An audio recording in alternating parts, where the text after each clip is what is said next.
This channel does not promote any violent, harmful, or illegal activities. All content provided by this channel is meant for an educational purpose only. বাহ এবার হয়েছে স্বাদ হ্যাঁ অপূর্ব স্বাদ এমডিএচ এর চাঙ্কি চাট মশলা জীবনে আসল স্বাদ জাগলো আসল মশলা এসএস এমডিএচ আমাদের সব এই টিভির যখন আমরা খবর করি বা অনুষ্ঠানগুলো হয় সব একটা নির্দিষ্ট টাইম থাকে, সেগুলো শেষ হয়, তারপর আমরা অন্য বুলেটিনে যাই। এখনও এই টাইমটা হয়তো শেষ হয়ে গিয়ে আমার অন্য বুলেটিনে যাওয়ার কথা, কিন্তু আজকে দিলীপদা যে মুডে রয়েছেন এবং আজকে এই মুহূর্তে যে বিস্ফোরক পরিস্থিতি উনি থাকলে তৈরি হয়ে গেছে চারপাশে, এখানেও হয়তো হয়ে যাচ্ছে। আমার মনে হয় আমাদের আর খানিকক্ষণ ওনার সঙ্গে কথাবার্তা বলেই নেওয়া উচিত আর কি।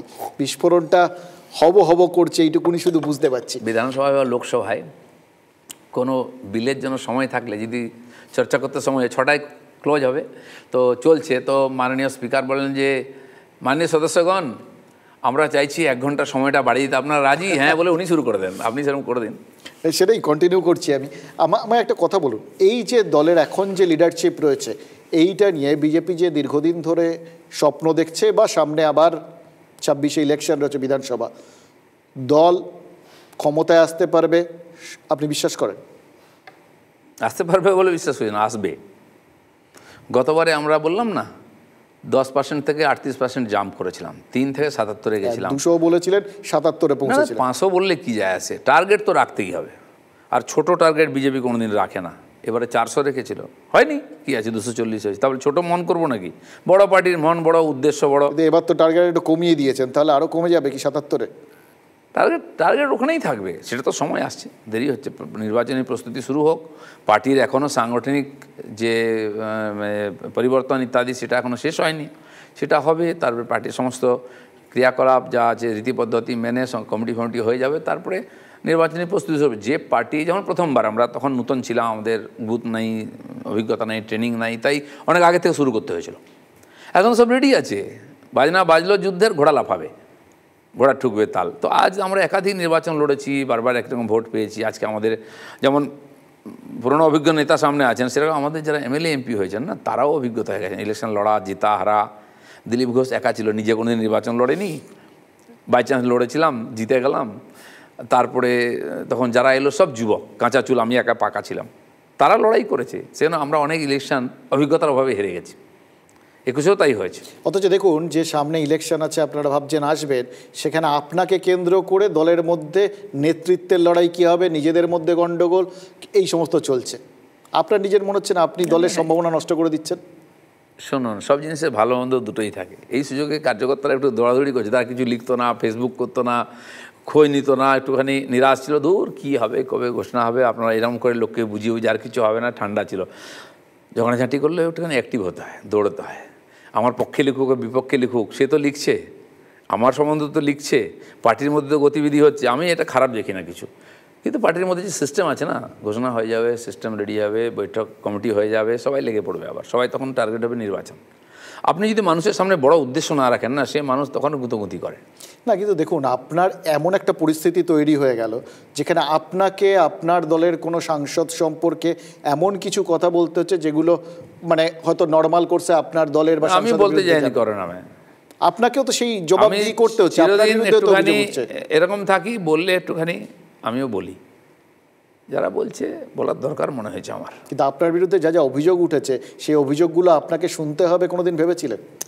দেখুন, রাজনীতি করতে এসেছি, তখন আমার সম্বন্ধে কিছু ছিলই না বলার লোকের, আমার কাছেও কিছু, আমিও কিছু ছিলাম না। কি বলবে, আমার গুরুত্ব বাড়ানো বলতে হলো, কিন্তু লোককে বলতে বাধ্য করেছি আমি।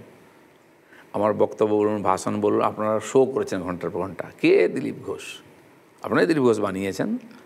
তো হবে রাজনীতি, এটা বাদ দিয়ে রাজনীতি হয় না। তো যারা করছে আমারও বুঝতে সুবিধা হচ্ছে কে কোথায় দাঁড়িয়ে আছে। আপনি বিশ্বাস করেন যে এই যাবতীয় যা কিছুর পর দলের কর্মীদের মনোবল ঠিক থাকবে?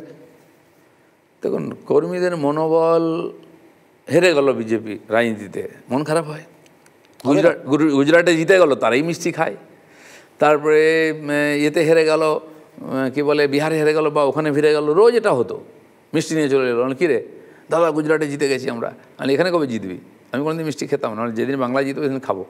তো তো দেখুন, রাজনীতিতে রোজ ইভেন্ট পাল্টায়, ইস্যু পাল্টায়, বিতর্ক পাল্টায়, ঘটনা পাল্টায়, সব হয়ে যায়। কাল যদি পাকিস্তানের সঙ্গে যুদ্ধ বেঁধে যায় না, আপনি আমাকে ইন্টারভিউ নেবেন না, ডাকবেন না, তখন বম বম আওয়াজ হচ্ছে, ওটা নিয়ে চলে পুরো খালি বিজেপি কর্মী নয়, পুরো সমাজের মধ্যে মনোবল বেড়ে যায়। তার মধ্যে দেখুন চারপাশে যুদ্ধ লাগবে এরকম অবস্থায় দিলীপ ঘোষ আসছেন রাস্তায়, তার গাড়ি ঘিরে বিজেপি সমর্থকরা বিক্ষোভ দেখিয়েছে, মেদিনীপুরে দিলীপ ঘোষের অনুগামী সভাপতিকে তাড়া করেছে, সমর্থক এই খবর তো আমরা দেখাচ্ছি। বিজেপি সমর্থক নয়, এটাও তো একটি অনেক কাজ ছিল না। আপনি ওদের মধ্যে বেশিরভাগ লোক আছে এরকম তারা যখন টিএমসিতে ছিল, তাড়া করে কাজ পেল, ওরা যখন টিএমসিতে ছিল তখন ওরা আমাকে আলো পতাকা দেখিয়েছে। আর এরকম নেতা, আমার যত বড় বড় নেতা না, তারাই আমার গাড়ি ভেঙেছে, তারাই এখন বিজেপির নেতা। আমি তাকে নেতৃত্ব স্বীকৃতি দিয়েছি, তার সঙ্গে কাঁধে কাঁধ মিলিয়ে কাজ করছি, এটাই রাজনীতি। তো এই লোকেরাই আমাদেরকে টিএমসিতে থাকাকালীন কালো পতাকা দেখাতো, গো ব্যাক বলতো, দিলীপ ঘোষ গো ব্যাক, অভ্যেসটা রয়ে গেছে। আর কাকে কখন ঝান্ডা দেখাতে হয় তারা ভুলে যায়। না কোনটা হলো, মানে দুটো পাশাপাশি তো, একটা আপনার দলের কর্মীরা দলের পতাকা নিয়ে, আপনার দলের পতাকা নিয়ে আপনার গাড়ি আক্রমণ করছে, আপনাকে আক্রমণ করছে, গালিগালাজ করছে, অন্যদিকে তৃণমূলের কর্মীরা তারা আপনাকে ওয়েলকাম বলছে, মানে এই দুটোর মধ্যে আমি একটা ঘটনা বলি আপনাকে। দিল্লি, আপনি জানেন সেই ভিডিওটা দেখেছেন, দার্জিলিংয়ে আমাকে তাড়া করছে, মারছে, খুব ভাইরাল হয়েছে দেশেতে, বারে হয়।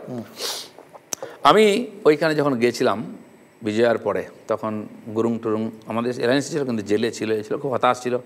তো ওই অনশন চলছিল ওখানে, 1 বছর অনশন তুলতে পারেনি। আমি রাজনাথ সিং হোম মিনিস্টার ছিলেন, মাননীয় অমিত শাহ প্রেসিডেন্ট ছিলেন, বলেন দেখুন লোকগুলো মরে যাবে, আপনি একটু আশ্বাসন দিলে তুলে নেবে। ওরা দিলেন, ইলেকশন কী বলে পুজোর আগে অনশন তুললো, হয়তো জানেন না অনেকে ঘটনাটা। আমি পুজোর পরে তাদের সঙ্গে দেখা করতে গেলাম বিজয়া সম্মেলন। আমার সঙ্গে একজন পিএসও থাকতো পুলিশের, তাকে বললেন তুমি থাকবে যাবে না আমার সঙ্গে। আমি এমনি দেখা করতে যাচ্ছি, কিন্তু হলে গিয়ে রাজনীতি। তখন বিনয় তামাং এরা তখন আলাদা গ্রুপ হয়ে গেছে, তারা লোক লাগিয়ে আমাকে মারার জন্য দৌড় করালো, আমার সঙ্গীদের মারলো, সব দেখেছি আমরা। আমি চলে এলাম চুপচাপ, চলে এলাম। মানে ওই দিন রাত্রেবেলা আবার ওখানে লাল চকে বসে গল্প করেছি, চা খেয়েছি, যারা ওই সময় মিডিয়ার লোক ছিলেন তাদের সঙ্গে আড্ডা মেরেছি রাত 10টায়। আর সেখানকার যিনি পুলিশ কমিশনার, তিনি 14 জন বডিগার্ড নিয়ে ঘুরছিলেন, দিলীপ ঘোষ একা ওখানে দাঁড়িয়ে চা খাচ্ছিল। সে যাকে, কিন্তু পরে 2 বছর পরে ওই লোকগুলো আমাকে ওয়েলকাম করেছে ঝান্ডা নিয়ে, ওইখানে সভা করেছি, আর ওখানকার এমএলএ বিজেপি জিতেছে। দিলীপ ঘোষ এরকম রাজনীতি করে, ওই জন্য তৃণমূল আপনাকে আজকে ওয়েলকাম করছে। তো হতেই পারে, কে এদিকে আসবে কে ওদিকে যাবে, সময় কে বলতে পারে। মানে আপনি আমি যাদের সঙ্গে বন্ধুত্ব করেছি তাদেরকে কিন্তু বিজেপিতে নিয়ে এসেছি, যে আমার সঙ্গে শত্রুতা করেছে সেও বিজেপিতে এসছে। সে তো ওরা আমি নাম বলে দেবো, সে তো বলছে যে কিন্তু দিলীপ ঘোষ যায়নি। দিলীপ ঘোষের সাথে বন্ধুত্ব আছে বলে আমরা আমাদের অনুষ্ঠানে দিলীপ ঘোষকে নিয়ে এসেছি, এরপর দলে নিয়ে আসবো। আমার কোনো আপত্তি নেই, সেও ভগবানের মহাপ্রভুর ভক্ত, আমিও ভক্ত, এ তো আছেই। আর আমাদের হিন্দু দর্শন বলে যে পিণ্ডে সব ব্রহ্মাণ্ডে, সবার মধ্যে আত্মা আছেন, সবাই বন্ধু। আমরা তো জানি সবই মানে হিন্দুত্বে বলে যে সবই তার ইচ্ছে। এটা যদি আমি মানি হিন্দু পার্টি তার ইচ্ছেতে, ভুলটা কি আছে? না কোনো অসুবিধা নেই, বলছি তার ইচ্ছেতে আপনি তৃণমূলেও চলে যেতে পারেন। ইচ্ছা হলে হতে পারে, কোথায় উপরে চলে যেতে পারি, তৃণমূল কি। তো আমার কর্মীরা বিশ্বাস করে, যারা বিজেপি করতে এসেছে দিলীপ ঘোষকে দেখে, তারা জানে, এটা মমতা ব্যানার্জিও জানে, যে দিলীপ ঘোষ কোনোদিন টিএমসিতে যাবে না।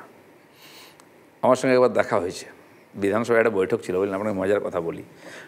আমার সঙ্গে বন্ধুত্ব এমনি লোকে গালাগালি দেয়, তো আমি একটা গেরুয়া জামা পরে গেছি। অস্ট্রেলিয়ার যিনি একজন এমপি এসেছিলেন, তো স্পিকার বিশেষ বৈঠক ডেকেছিলেন, 15-20 জন এমপি, মানে যারা লিডার, আমিও লিডার ছিলাম পার্টির, তখন ডেকেছেন। তো খাওয়া দাওয়া হবে, তো আমার মান্নানদা যিনি লিডার ছিলেন ওখানকার, পরে ওনার বাড়িও গেছি। মাস্টারমশাই বলতে আমি ভালোবাসি, আপনি আমার গুরু, আমি রাজনীতি জানি না, আপনার আরে আপনি নেতা। ববিদা, 2 জন এসছে, দিয়ে আমাকে ঝাপটে ধরেছে, 2 মুসলমানের বিরুদ্ধে দেখেছো, তোমাকে চেপে দেবো, এরকম বলছে। শুনলে হয়তো গা কাটা দেবে, দিলীপ ঘোষ আমার তখন গেরুয়া জামা পড়ে, রঙটা দেখেছো তো, পাল্টে যাবে তোমাদের রঙ। আমি লোকের সঙ্গে এইভাবেই মিশি। আমি মালনান্দার বাড়ি গেছি, আমি সোমেন মিত্রের বাড়ি গেছি, পঙ্কজ রায়ের বাড়ি গেছি, প্রেসিডেন্ট হওয়ার পরে। তারা আমার পার্টির লোক ছিলেন না। আমি বিশ্বনাথ চৌধুরীর বাড়ি গেছি, যখন ওখানে মর্নিং ওয়াক করতে বেরিয়েছি, লাইন দিয়ে নাম বলতে পারি, যারা আমার পার্টির লোক নয়।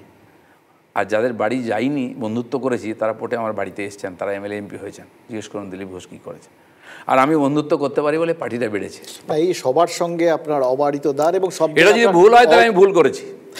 না, সব জায়গায় যে আপনার অবারিত গতি, আপনার কি মনে হয় সেই জন্যে আজকের দিনে দাঁড়িয়ে এই ধরো নিয়োগ কেলেঙ্কারিগুলোর সঙ্গেও বা ওই বাড়ির দলিল টলিল এই সমস্ত নিয়ে সব অভিযোগ আপনার বিরুদ্ধে তোলা সম্ভব হয়েছে? আর কি বলতে পারে? আমি বলছি অভিযোগ করো, প্রমাণ দাও, আমাকে জেলে ঢুকিয়ে দাও, পার্টি থেকে বার করে দাও, কে বলতে পারবে? দিলীপ ঘোষ এটা বলে, কারণ দম আছে আমার। কাউকে কোনোদিন ফোন করিনি আমি, কোনো কারণে হোক, আমি আপনার অনেক একজন বলেছেন, সাংবাদিক আরও বলছে, আমি একজনের নেতাকে ফোন করেছি, পার্থবাবু, বলছে পার্থবাবু বন্ধু, নিশ্চয়ই আমার বন্ধু, সে চুরি করলে আমার কি দায় আছে, 4টে বিয়ে করলে আমার কি দায় আছে? যদি কোনোদিন পার্থ চ্যাটার্জি জেল থেকে বেরিয়ে আসতেন, আপনি প্রশ্ন করবেন। ঘটনাটা হচ্ছে, ওখানে গড়বেতাতে একটা RSSের ক্যাম্প হচ্ছিল 7 দিনের। ওখানে হেডমাস্টার অনুমতি দিয়েছেন, ক্যাম্প শুরু হয়ে গেছে 3 দিনের। মাঝখান থেকে তাকে চাপ দেওয়া হয়েছে, ডিআই চাপ দিয়েছেন, আজকে ক্যাম্প বন্ধ করো। RSSকে পারমিশন দিয়েছেন। তিনি ভদ্রলোক বলছেন, দাদা মাফ করবেন, ভুল হয়ে গেছে, চলবে না, ক্যাম্প তুলে দিন আজকে। সঙ্গের লোকেরা প্রায় গুটিয়ে ফেলে, তারা ঝগড়া করে না। আমার কানে এলো, তা আমি ডিআইকে ফোন করলাম যে এটা কী হচ্ছে? ওই হেডমাস্টার পারমিশন দিয়েছে, আর আপনি একে ধমকাচ্ছেন তোলার জন্য? হ্যাঁ স্যার, আমি অপারগ, আমার উপরে চাপ আছে। আমার কত উপর থেকে চাপ আছে? আমি পার্থ ফোন নম্বর জোগাড় করে ফোন করলাম, ধরেছে। আমি দিলীপ ঘোষ বলছি। আরে বাবু, কী ব্যাপার দিলীপবাবু? বলছি আচ্ছা, রাজনীতি কত দূর করবেন? আর RSSের ক্যাম্প হচ্ছে, হেডমাস্টারমশাই লিখিত অনুমতি দিয়েছেন, তাকে এমন জায়গায় ফেলে দিচ্ছেন, লোকটা হাতে পায়ে ধরছে। ডিআই বলছে উপর থেকে চাপ আছে। কিসের চাপ? যদি এই রাজনীতি হয়, দিলীপ ঘোষ কিন্তু কালকে রাস্তায় নামবে, রাস্তা অবরোধ করবে, উত্তাপ কিন্তু বাড়বে। আমি বলে, আরে আমি জানি না কিছু, কে কী করেছে, আমি খোঁজ নিচ্ছি। এই ভাষায় আমি কথা বলেছি, আর যার সঙ্গে বলি এভাবেই বলি। তাতে যে দোষ আছে, দোষ কোনো ব্যাটার হিম্মত আছে মন্ত্রীর সঙ্গে কথা বলবে, এবং ক্যাম্প তুলেনি ওরা। আর গত বছর লাস্টের দিকে আমি আমার মেদিনীপুরের যে ব্রিজ, কাঁসাই ব্রিজ, গডকরিজির বাড়ি গেছি, 1 ঘন্টায় বুঝিয়েছি যে যখন 50 বছর হয়ে গেছে, আমার জেলাটা যদি 6 মাস ওটা রিপেয়ারিং হয়, জাম লেগে যায়, কারণ সব হেডকোয়ার্টার মেদিনীপুরে, তো ভেঙে গেলে কিন্তু জেলাটা দুভাগ হয়ে যাবে, প্লিজ আপনি দেখুন। উনি সার্ভে করে বললেন, দেখুন আমি পারবো না। কেন? আপনি আর কাছে অপার বলে, না ব্রিজটা হচ্ছে রাজ্য সরকারের, রাস্তাটা আমাদের, ওদের একটা অনুমতি লাগবে, চিঠি লাগবে, তাহলে আমি করে দেবো। আমি গেলাম মলয় ঘটকের কাছে, সেটাও খবর হয়েছিল। আমি মলয়দা, বলে কী ব্যাপার, আপনি এখানে বিজেপির লোক, আমি আপনার কাছে এসেছি, আমার মেদিনীপুরের ওই ব্রিজটার জন্য একটা সাহায্য করতে, পয়সা লাগবে না আপনার, গডকরিজি করে দেবেন, একটা চিঠি লিখতে হবে, আপনি মিনিস্টার আছেন বলে। লিখলো, কী করতে হবে? মানে এটা একটা আপিল করুন যে ওটা মন্দির বানিয়ে, আমি জানি ও করবে না, যে এটা বানিয়ে দিন।